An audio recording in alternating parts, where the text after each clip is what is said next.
বাঘের গর্জন আগে দেখতে চান নাকি বানরের ফাইজলামি? চলুন শুরু করা যাক আজকের এই চিড়িয়াখানা ব্লগ। আসসালামু আলাইকুম বন্ধুরা, আজকে ইন্ট্রো দেখে আপনারা অলরেডি বুঝে গেছেন আজকের ভিডিওতে আমি আপনাদেরকে কি দেখাতে চলেছি বা আমরা কোথায় যেতে চাচ্ছি। সো ফাইনালি আমি আছি মিরপুর 14-তে। এখান থেকে বাস দিয়ে সোজা মিরপুর 1-এ চিড়িয়াখানাতে চলে যাবো। আর এখান থেকে যাওয়ার পথে আমার যে এক্সপিরিয়েন্স সেটা আপনাদেরকে দেখানোর চেষ্টা করব। আর কোথায় থেকে কীভাবে গেলাম, কত টাকা গাড়ি ভাড়া লাগলো, সেই বিষয়গুলো আজকের ভিডিওতে আমি দেখানোর চেষ্টা করবো। সো চলেন দেরি না করে শুরু করা যায়। চিড়িয়াখানা যাবেন কত? 40 টাকা দিয়ে ভাই গেটে এক দিয়ে 10 টাকা দিয়ে দিও।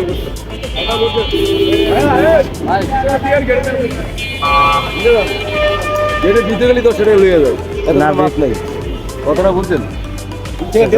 গেটে না হয়েছে ভিতরে যাওয়া দেবো না ভাই, থাকবো না আমার একে মনে না চিন্তা করো কথা বুঝেন না। যান যান যান আচ্ছা।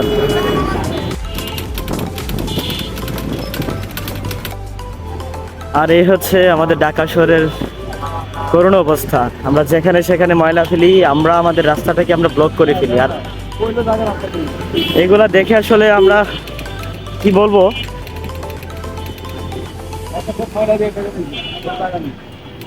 এটা কোনো জিন্দিগি এলো? আমরা যদি নিজেরাই সুরক্ষিত না হতে পারি, কিভাবে আমরা একটা শহরকে সুরক্ষিত করবো তা একটা প্রশ্নবিদ্ধ হয়ে যায়। রাস্তার পাশে, মেন রোডের পাশে ময়লা ফেলা আসলে কতটা আইনতভাবে সঠিক সেটা আমরা বিবেচনার দিক তাকানো উচিত, বা আমরা সামাজিক মানুষ হিসেবে আমরা এই জিনিসগুলো একটু লক্ষ্য রাখা উচিত বলে মনে করছি। ফাইনালি আমরা এসেই গেলাম চিড়িয়াখানাতে। সো এখানে আমি রিক্সাওয়ালার কাছে ভাড়া দিয়ে আমি একটি দোকান থেকে একটি মজু কিনেছি 500 টাকা নোট দিয়ে। সো এখানেই একটি মেন হিমস লুকিয়ে আছে। সো এইটা দেখার জন্য আপনার ভিডিওটি শেষ পর্যন্ত দেখতে হবে। হাঁটতে হাঁটতে চলে আসলাম চিড়িয়াখানা সেই গেটের সামনে। সো এখান থেকে হালকা ডাইন পাশে এই যে দেখতে পাচ্ছেন মানুষগুলো, এখানে আসলে টিকিট কাটা হয়। আর এখান থেকে জনপ্রতি আপনি 50 টাকা করে টিকিট কাটতে পারবেন, আর 50 টাকার নিচে কোনো টিকিট কাটা হয় না। সো চলেন আমরা এখান থেকে টিকিট কেটে আমরা ভিতরে ঢুকি।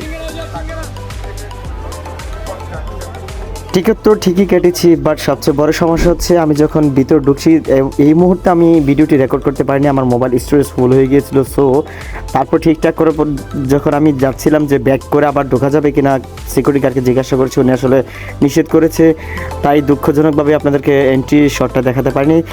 তার চেয়ে বড় বিষয় হচ্ছে যে এখানে আসার পর প্রথমে একটি তথ্যকেন্দ্র পেয়ে গেলাম, যেখান থেকে আমি সকল ধরনের তথ্য, বা আপনারা আসলে এখান থেকে সকল ধরনের তথ্য পেয়ে যাবেন।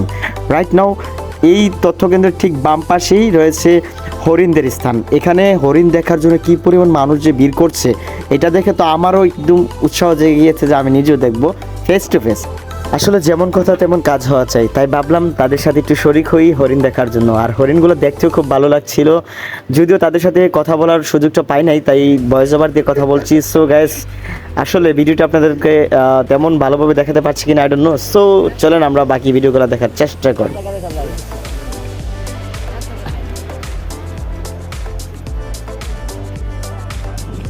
হরিণ দেখা শেষে যখন রাস্তাতে হাঁটছিলাম, তার ঠিক ডান পাশে দেখলাম এখানে আসলে ফ্রেশ হওয়ার একটি জায়গা আছে, এখানে লাগানো হচ্ছে আয়নাও। আর অনেককেই দেখছিলাম সেখানে ফ্রেশ হচ্ছে। তার একটু সামনে যাওয়ার পরেই চিড়িয়াখানার সেই অরিজিনাল ম্যাপটা দেখতে পেলাম, আসলে কোন কোন জায়গায় কী কী অ্যানিমেলগুলো রাখা আছে তার বিষয়ে একটা ধারণা দেওয়া হয়েছে এই প্ল্যানের মাধ্যমে। সো চলেন সেই প্ল্যানভাবে আমরা একটু এক্সিকিউট করতে পারি কিনা সেটাই চেষ্টা করি। দেখতে দেখতে চলে আসলাম বানরের খাঁচার একদম ঠিক কাছাকাছি। আর এখানে এসে বানরের ফাজলামি দেখার জন্য যে মানুষ ভিড় করছে, আর সেটা দেখার জন্য আমি নিজেও একজন অডিয়েন্স হিসেবে ভিড় করছিলাম আর দেখছিলাম ওদের খেলাধুলা।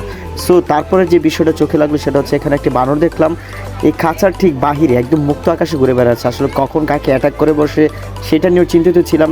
আমাদের সেই আশঙ্কাকে ব্যাহত করে দিয়ে বানরটি খুব শান্তশিষ্টভাবে এখানে বসেছিল, কারো কোনো ক্ষতি করছিল না, সেটাতেই খুব ভালো লাগছিল। সো চলেন, এখানে আমরা আসলে অনেকক্ষণ বানর দেখেছি, এবার আমরা অন্য কিছু দেখার চেষ্টা করি। সামনে যে স্টিলের লাল কালার স্টিকার লাগানো যে বক্সটি দেখতে পাচ্ছেন, সেখান থেকে 10 টাকার টিকিট কেটে আপনি দেখতে পারবেন 240টির মতো পানির সমারোহ। সো আসলে আমি এই জিনিসটা মিস করেছি, তাই আপনাদেরকে বেশি ইনফরমেশন দিতে পারছি না। সো চলেন, ছোট এই ফুলের বাগানটি দেখতে দেখতে চলুন এবার বাঘমামার সাথে আমরা সাক্ষাৎ করে আসি। বাঘমামার কি পরিস্থিতি সেটা দেখে আসা দরকার বলে মনে করছি। যাইয়া দেখি বাঘমামা খুব আনন্দে খাইতেছে, এটা দেখে তো আমরা সবাই অবাক। বাঘমামার না একটু খেলাধুলা করবো, আমগুলোর লগে একটু কথাবার্তি করবো, মজা মাস্তি করবো, তা না একদিনে খাইতেছে মামা। চলেন এবার আমাকে বাঘমামা নিয়ে দেখে আসি।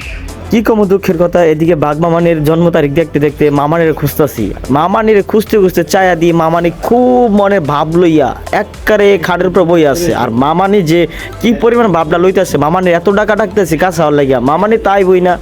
যাই হোক, মামা আর মামানি ভাব দেখতে দেখতে আজকের চিড়াখানা তামগর একদম কি কম যে একটা বিরক্ত লাগছে। মামানিকে পাইলে বাইরে একের কান কেটে রেখা দিতাম, বুঝছেন। আসলে পাখিগুলোকে যখন খাঁচায় দেখছিলাম তখন মনে মনে ভাবছিলাম, খাঁচা যতই লোহা দিয়ে মোড়ানো থাকুক না কেন, আসলে বিশাল আকাশের নিচে যে শান্তিটা, সেটা কি আর খাঁচার ভিতরে পাওয়া যায়? চলেন এখন সরাসরি কারোর সাথে কথা বলা যায় কিনা সেটাই চেষ্টা করি। আসসালামু আলাইকুম আঙ্কেল, কেমন আছেন? ভালো আছি। জি, এখানে আসলে ফ্যামিলি নিয়ে আসছেন ঘোরার জন্য? জি জি, ফ্যামিলি নিয়ে আসছি। কতজন আসছেন? প্রায় আসছি প্রায় 4-5 বছর পরে আসছি। 4-5 বছর হ্যাঁ, পরে? বাচ্চারা তখন ছোট ছিল, এখন আচ্ছা আচ্ছা আচ্ছা, প্রায় 4 বছর তো হবে মিনিমাম হবে না? হ্যাঁ। এর আগের বার আসছিলেন কি একা আসছিলেন না ফ্যামিলির সাথে? ফ্যামিলির সাথে আসছিলাম। যে আজকে যারা আসছে আপনার সাথে ওনারা কি ফ্যামিলি আপনার? ওরা আমার ওয়াইফ আর 2 মেয়ে আমার। ও আচ্ছা আচ্ছা আচ্ছা আচ্ছা, যাই হোক। আচ্ছা, এখানে আসার পর আসলে কিরকম এনজয় করছেন? হ্যাঁ, ভালো লাগছে, অনেকদিন পরে আসলাম, ভালো লাগছে, একটু পরিবেশও ভালো। আচ্ছা আচ্ছা আর আচ্ছা। আজকে যে মানে একটু লোকজনও কম আছে, অন্য সময় আছে, ঈদের সময় আসি দেখা যায় অনেক ভিড় হয়। আচ্ছা, আচ্ছা। তুলনামূলক কম, আর পরিবেশটা ভালো লাগছে, অনেকদিন পরে আসছে। বাচ্চারা তখন খুব ছোট ছিল, এখন একটু বড় হয়েছে। আচ্ছা আচ্ছা, ওদেরও খুব ভালো লাগতেছে, বুঝতেছি যে ওরা এনজয় করতেছে। এনজয় করতেছে বিষয়টাকে। আরো ভয় পাচ্ছেন না? বাঘ দেখে ভয় পায় না? ভয় পায় না। একটু বড় হয়ে গেছে। এক্স্যাক্টলি। থ্যাংক ইউ, আপনাকে অসংখ্য ধন্যবাদ। জি, আসসালামু আলাইকুম। ঘুরতে ঘুরতে যখন ক্লান্ত হয়ে যাবেন, সেখানে বসার মতো স্পেস রয়েছে, আপনি যথেষ্ট পরিমাণ স্পেস নিয়ে বসতে পারবেন। সেখানে ফ্যামিলি নিয়ে বসার মতো স্পেস আছে। চিড়িয়াখানায় অনেক পানি দেখার মধ্যেও হঠাৎ করে যেন চোখ পড়ে গেল এই সাদা দুটি ঘোড়ার প্রতি। আসলে তার এক অদ্ভুত আভিজাত্য রাজকীয় ভাব যেন তার চোখে মুখে ফুটে উঠছিল।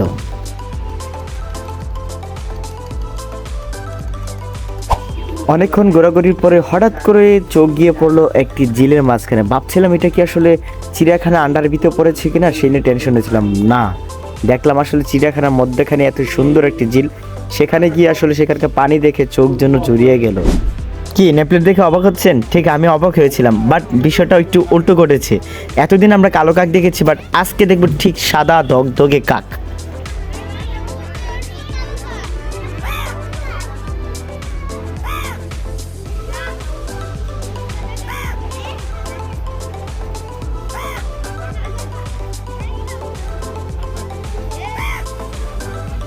আঙ্কেল, তোমার নাম কি? মোহাম্মদ ইরফান আলী সাইয়েব। মাশাআল্লাহ। এখানে আসার পরে সবচেয়ে বেশি তোমার কাছে কোন পশুটা ভালো লেগেছে? বাঘ দেখেছো? দেখেছি। আর কি কি দেখেছো? বলো কি দেখেছো? হরিণ, আচ্ছা আচ্ছা, তারপরে? জলহস্তিয়ার ছাপ আচ্ছা আচ্ছা আচ্ছা আচ্ছা। আর বক আর জিরাফ দেখবো এখন। আর জিরাফ দেখবো এখন। জিরাফ দেখবে এখন? আচ্ছা, তোমার কি ভয় লাগছে না? তুমি আসছো, এই যে বাঘ দেখছো বা সিংহ দেখছো, এত ভয়ঙ্কর পশুগুলা দেখছো, ভয় লাগছে না তোমার কাছে? ভয় লাগে না? না, ভালোই লাগছে। আচ্ছা, আপনার সাথে একটু কথা বলি। ভাই, আসলে ফ্যামিলি নিয়ে আসলেন বা কখনো আসা হয়েছে? আবার কয়েকবার আসছি এখানে। কয়েকবার আসছিলেন? ফ্যামিলি নিয়ে আসছিলেন নাকি? ফ্যামিলি নিয়ে আসছি। আচ্ছা আচ্ছা, ফ্যামিলি ছাড়া কখনো আসা হয়েছে? রিক্সায় আসছি, যখন পড়ালেখা করি তখন আসছি, এত স্মরণ নেই। আচ্ছা, তত স্মরণ। আচ্ছা, জিনিসটা আসলে কিরকম লাগছে যে আপনি ফ্যামিলি ছাড়া একবার এসেছিলেন, ইভেন এখন ফ্যামিলি নিয়ে আসছেন? ভালো লাগতেছে। ফ্যামিলি সহকারে? ছাড়া আচ্ছা আচ্ছা যখন ছাত্ররা আসছিলাম তখন একরকম ভালো লাগছে, এখন ফ্যামিলি ছাড়া আসছি তখন আরো ভালো লাগছে। আচ্ছা আচ্ছা, আরো ভালো লাগছে। তার মানে কি আসলে অন্যজন আসতে পারে এখানে আসলে, আসলে টাইমটা পাস হয় বা এখানে ঘুরলে ভালো লাগে? সুন্দর জায়গা, দর্শনীয় জায়গা, এখানে আসলে সবারই ভালো লাগবে, আমারও লাগছে। আচ্ছা, ফুল ফ্যামিলি আসছেন এখানে? প্রথম দেখায় মনে হতে পারে একগুচ্ছ জীবন্ত তীরের মতো একটি বান্ডিল, আসলে বিষয়টা ঠিক তার উল্টো। আর এটি হচ্ছে সজারু। আর এই সজারু আসলে আমরা ভেবে থাকি সজারু তার বিষাক্ত তীর দিয়ে মানুষকে আঘাত করতে পারবে, বিষয়টা ঠিক তার উল্টো। এই সজারু যখন ভয় পায় বা শত্রুর কাছাকাছি বা শত্রুতার কাছাকাছি চলে, সে তাকে আত্মরক্ষার জন্য এইগুলা ছুঁড়ে থাকে। দেখতে যেমনই হোক, এদের আত্মরক্ষার কৌশল দেখে বলতে হবে এরা প্রশংসার দাবিদার।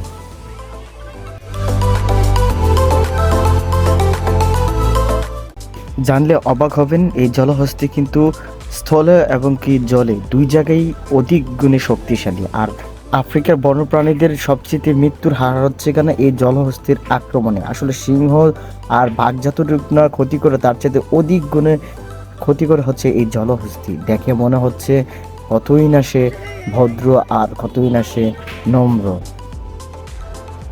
অনেক তো ঘোরাঘুরি হলো চিড়িয়াখানার মধ্যেখানে, এবার চলেন চিড়িয়াখানার বাহিরে আশেপাশে আসলে এনভায়রনমেন্ট আমরা একটু ঘুরে দেখি বা সেখানকার পরিবেশটা আমরা ঘুরে দেখার চেষ্টা করি।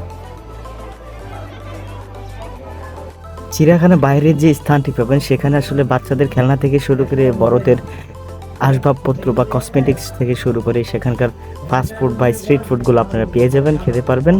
আর এখানকার প্রাইসগুলো যদি সে ব্যাপারে আপনাদেরকে কথা বলি, মোটামুটি রিজনেবল ছিল বলে মনে করছি। সো আর এখানে এক বাইকে দেখছিলাম প্লাস্টিকের ফুল বিক্রি করছিল, আর দূর থেকে বুঝতে পারছিলাম যে এটা আসলে প্লাস্টিকের। রাইট নাও আসলে চলেন আমরা একটু সামনে গিয়ে দেখি এই মুহূর্তে সামনে আর কি কি পাওয়া যাবে। এখানে ভিডিও করতে করতে এক পরিচ্ছন্ন কর্মীর সাথে দেখা হয়ে গেল। আসলে ভাইয়াটা খুব দুঃখের সাথে জানাচ্ছিল যারা এখানে টুরিস্ট আছে তারা যদি সেখানে ময়লা না ফেলে সেই পরিমাণে তাদেরকে মিনতি করা হচ্ছিল। বা এখানে আসলে একটি ফুটপাতের রাস্তা আছে যেখানে গিয়ে আসলে মানুষ এখানে প্রস্রাব করে, আর এখানে প্রস্রাব করাটাকে নিয়ে ভাইয়া খুবই বিরক্ত ফিল করছিলেন, সবাইকে ডাক দিল সেটা শোনা। আর এটা যেহেতু জরুরি কাজ, সবাই আসলে এটা ইমার্জেন্সি মুহূর্তে থাকে। আর সেখানে আসলে ভাইয়ার কাছ থেকে আমরা শুনবো এখানে কোন জায়গায় টয়লেট বা এখানে প্রস্রাব করার জায়গা আছে। চলুন শুরু করা যাক আর ভাইয়ের সাথে সরাসরি কথা বলা যাক। আচ্ছা, আপনি আসলে এখানকার দায়িত্বে আছেন বলতে এখানকার পরিবেশের দায়িত্বে আছেন? যেমন এই ভাই আমার ছিল, এই ভাই আমার দেখে চলে গেল মাত্র।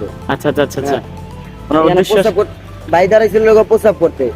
যেমন এই জায়গায় একটা মাছ বাজার বসে সকালে। আচ্ছা আচ্ছা, হ্যাঁ, আসলে খুব খারাপ অবস্থা। সকালে মাছ বাজার বসে, দেখেন অবস্থাটা কি, প্রস্রাব কইরা একদম পুরো পরিবেশটাই নষ্ট করে ফেলে। এখানে আসলে পর্যটকরাই নষ্টগুলো করছে নাকি? হ্যাঁ, পর্যটকরাই নষ্টগুলো করতে, বিশেষ করে পর্যটক এখানে আসে। যারা আসে, যে রিক্সা ড্রাইভার আছে, অনেক মানুষ এই যে গেলে আপনি দেখলে বুঝতে পারবেন যে আসলে ওই জায়গাটার অবস্থা কেমন। আচ্ছা, এখানে কোনো পাবলিক ওয়াশরুম নাই যে তারা এই ওয়াশরুমে যাওয়ার জন্য? জায়গায় পাবলিক ওয়াশরুম নাই। হ্যাঁ, আছে একটা রাইন খোলার আচ্ছা আচ্ছা এই মোটরে, আরেকটা আছে আপনার চিড়িয়াখানার গেটের একটু সামনেই, একটু সামনে। আচ্ছা হ্যাঁ। আচ্ছা, ওই জায়গায় আছে একটা, আর এই রাইন খোলার মোটরে আছে একটা, এই দুইটাই ওয়াশরুম। এই মাঝখানে একটা ওয়াশরুম দিলে ভালো হইতো। ভালো হইতো বেশি। ড্রাইভারদের অনেক জরুরত ধরে, হ্যাঁ, ইমার্জেন্সি ধরে, কিন্তু তারা করতে পারে না। আচ্ছা, তারা কি করে, রাস্তাটা নষ্ট করে। আচ্ছা, এখন আপনারা আসলে আমরা পর্যটকরাই মনে করেন রাস্তাঘাট নষ্ট করে ফেলতেছি। আর পর্যটকদের উদ্দেশ্যে আপনি আসলে কি একটা মেসেজ দিতে চান যে মানে আমাদের পরিবেশটাকে ওদের আমরা? উদ্দেশ্যে একটা মেসেজ দিতে চাই, ডাইরেক্ট ওদেরকে ধরে জরিমানা। যেমন চীনে দেখেন আপনি, চীনে ইয়া হইতাছে না, চুরি হইতাছে না, একটা জিনিস একজনের যেতেছে গা, ওইটা আবার ওই জায়গায় আইসা পাইতাছে। আচ্ছা। হ্যাঁ, তাহলে এটা কিসের জন্য? এটা জরিমানার জন্য। তাই আমাদের বাংলাদেশে যদি এটা করে তাহলে আমাদের জন্য ভালো না? যে আসলে রাস্তাঘাটে কোনো কিছু হইব না, রাস্তা সুন্দর লাগবে, আমাদের নিজের পরিবেশটাও ভালো লাগবে। হ্যাঁ, হাঁটাচলা করে মজা হবে। যেমন এটা পাবলিক রোড, আমরা হাঁটতে পারতেছি না। হ্যাঁ, দেখেন কি প্রস্রাবের গন্ধ আসতেছে না ভাই? হ্যাঁ হ্যাঁ হ্যাঁ হ্যাঁ, নাকি পাবলিক রোড, আমরা প্রস্রাব করে নিজেদের সৌন্দর্য নিজেরাই মনে করেন নষ্ট করতেছি। হ্যাঁ, আসলে এই ভাই তার যে দুঃখটা, তিনি এখানকার দায়িত্বে আছেন এই ফুটপাতের পরিবেশ রক্ষা করার জন্য। তো আসলে উনি খুব দুঃখের সাথে জানাচ্ছিলেন যে এখানে পর্যটকরা এসে প্রস্রাব করে, বা রিক্সার ড্রাইভার বলেন বা যেই কেউ এনিওয়ান, তো এখানে এসে আসলে তারা ইমার্জেন্সি কাজটা শেষ করে। সো সবার কাছে একটা করজোর অনুরোধ থাকবে ভাইয়ের যে দুঃখটা সেটা বোঝার জন্য। আর আমরা যদি আমাদের পরিবেশটা রক্ষা না করতে পারি, কখনই সম্ভব না আমরা আসলে একটা উন্নত রাষ্ট্র হিসেবে গঠন করার জন্য বা পরিবেশ বান্ধব একটা রাষ্ট্র গঠন করার জন্য সবার আগে সচেতন হতে হবে আমরা পাবলিকরা। সো সবার কাছে এই অনুরোধ থাকবে। আর তার সাথে একটা দুঃখের বিষয় জানাচ্ছি যে আজকে এখানে ঘুরতে এসে আমার পকেট থেকে 500 টাকা হারিয়ে গিয়েছে। সো আমি জানি না এখন হাঁটতেছি কোথায় যাব, আমার বাসা অবধি যেতে সর্বোচ্চ মনে হয় 30 টাকা লাগবে।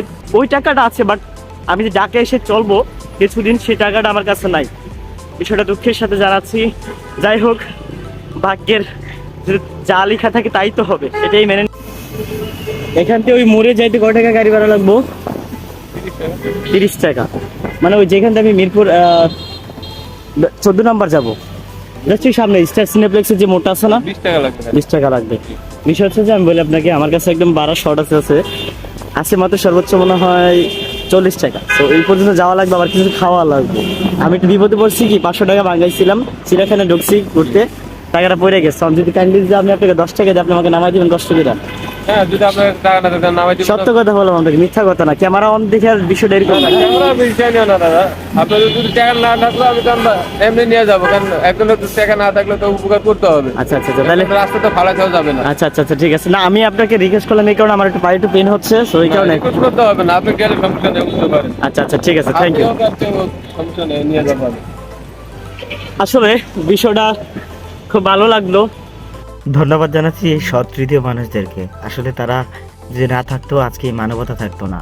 আমি আসলে বিপদে পড়ে গিয়েছিলাম, আর ভাইয়াকে আসলে 10 টাকা দেওয়ার চেষ্টা করেছিলাম, ভাইয়া লাস্ট মুহূর্তে নেয় নাই। ভাইয়াকে অসংখ্য ধন্যবাদ জানাচ্ছি।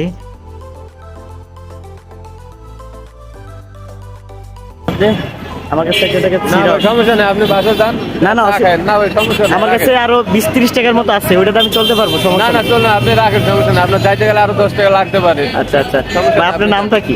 আমার নাম হচ্ছে জুলহাস। তো জুলাস ভাই, আল্লাহ হাফেজ।